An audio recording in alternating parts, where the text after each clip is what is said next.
പ്രിയപ്പെട്ടവരെ, വീണ്ടും ദൈവത്തിന്റെ കൃപയാൽ പുലർകാല വിചിന്തനം ആരംഭിക്കുകയാണ്. നിങ്ങളെല്ലാവരും പ്രാർത്ഥിക്കണമെന്ന് അപേക്ഷിക്കുകയാണ്. കർത്താവ് നമുക്ക് കനിഞ്ഞു നൽകിയ ഈ ഒരു പുതിയ വർഷത്തിൽ ദൈവത്തിന്റെ നാമത്തെ മഹത്വപ്പെടുത്തി നമുക്ക് അവിടുത്തോട് പ്രാർത്ഥിക്കാം. ഈ ഒരു പ്രഭാതം അനുഗ്രഹത്തിൻ്റെതായി മാറണമേ. ആപത്തുകളും അനർത്ഥങ്ങളും രോഗങ്ങളും ദുരിതങ്ങളും മാറിപ്പോകണമേ ദൈവത്തോട് പ്രാർത്ഥിച്ചുകൊണ്ട് തിരുവചനം കേൾക്കാം.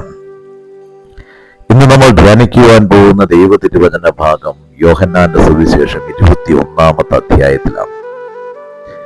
ക്രിസ്തുവിന്റെ കുരിശുമരണത്തിന്റെ ദാരുണതയും ഉദ്ധാനത്തിന്റെ മഹത്വവും എല്ലാം കഴിഞ്ഞ് ശിഷ്യന്മാർ അവരുടെ മനസ്സിനെ ഒന്ന് തണുപ്പിച്ച് പഴയ ജോലികളിലേക്ക് മടങ്ങിപ്പോകാൻ ആഗ്രഹിച്ച് അവർ മീൻ പിടിക്കാൻ പോവുകയാണ്.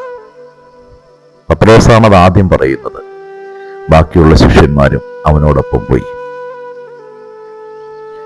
ഒരു രാവ് മുഴുവൻ അധ്വാനിച്ചിട്ടും അവർക്കൊന്നും ലഭിക്കുന്നില്ല. നേരം പുലരുമ്പോൾ വിശപ്പും ദാഹവും സഹിക്കാൻ കഴിയാതെ നിരാശപ്പെട്ട മനസ്സോടുകൂടെ തീരത്തേക്ക് വഞ്ചി തുഴഞ്ഞു വരുമ്പോൾ തീരത്തൊരു ചെറുപ്പക്കാരൻ തീ കൂട്ടി ഇരിക്കുന്നുണ്ട്. അയാൾ അവിടെ നിന്നുകൊണ്ട് ഉറക്കെ വിളിച്ചു ചോദിച്ചു, മക്കളെ, നിങ്ങൾക്കൊന്നും കിട്ടിയില്ലേ?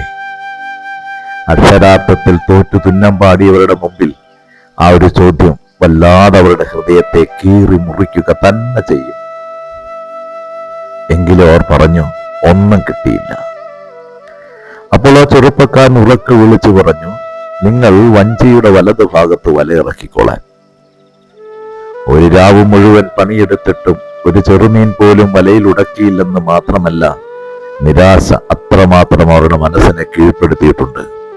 അപ്പോഴാണ് തീരത്ത് തിരയിളക്കമുള്ള സ്ഥലത്ത് വലയെറിയുവാൻ ആ ചെറുപ്പക്കാരൻ പറയുന്നത്.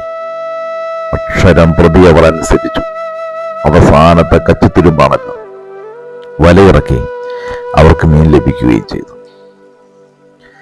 അപ്പോഴാണ് യോഹന്നാൻ വിളിച്ചു പറയുന്നത്, അത് ക്രിസ്തുവാണ്.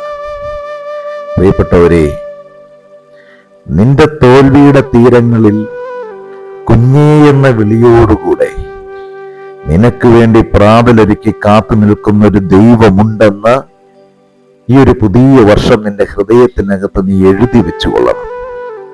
കാരണം മനുഷ്യൻ അവന്റെ ജീവിതത്തിന്റെ പല ചെയ്തികൾക്കകത്തും തോറ്റുപോകുമ്പോഴും വിറങ്ങലിച്ചു നിൽക്കുമ്പോഴും കണ്ണുനീരവനിൽ നിന്ന് ധാരാളമായി ഒഴുകി വരുമ്പോഴും ഒരു ദൈവം നിനക്ക് വേണ്ടി പ്രാതലൊരുക്കി കാത്തു നിൽക്കുന്നുണ്ടാവും.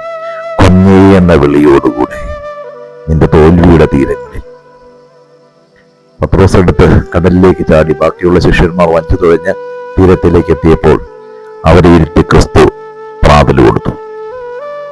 നിരാശയോടെ നിലത്ത് കണ്ണ് കുമ്പിട്ട് നിന്നുകൊണ്ട് ഭക്ഷണം കഴിക്കുന്ന പത്രോസിന്റെ തോളിൽ കൈയിട്ട് ക്രിസ്തു ആ പ്രഭാതത്തിൽ ആ കടലിന്റെ തീരത്തൂടെ നടന്ന് പത്രോസിനോട് ചോദിച്ചു, എന്നെ നീ സ്നേഹിക്കുന്നുണ്ടോ? എന്നെ നീ സ്നേഹിക്കുന്നുണ്ടോ എന്ന് 3 പ്രാവശ്യം ചോദിച്ചപ്പോൾ അവന്റെ പാദങ്ങളിലേക്ക് കുമ്പിട്ട് വീണ് പത്രോസ് പറഞ്ഞു, നിനക്കെല്ലാം അറിയാമല്ലോ. ക്രിസ്തു തന്റെ സഭയുടെ താക്കോലെടുത്ത് പ്രിയപ്പെട്ടവന്റെ കൈകളിലേക്ക് വെച്ചിട്ട് പറഞ്ഞു, നീ എന്റെ കുഞ്ഞാടുകളെ മേയിക്കണം.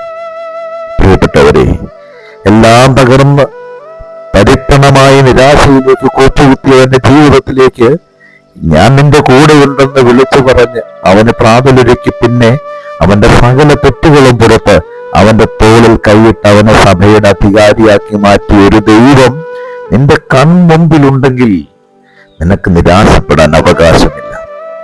കണ്ണുനീരാണ് നിന്റെ ജീവിതത്തിന്റെ അവസാനത്തെ വാക്കെന്ന് പറയാൻ നിനക്ക് അവകാശമില്ല.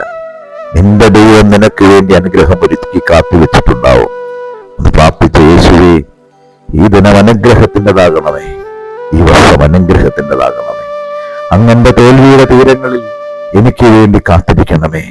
കുഞ്ഞേ എന്ന വിളിയോടെ അങ്ങ് എനിക്ക് വേണ്ടി കാത്തിരിക്കണമേ. ആമേൻ.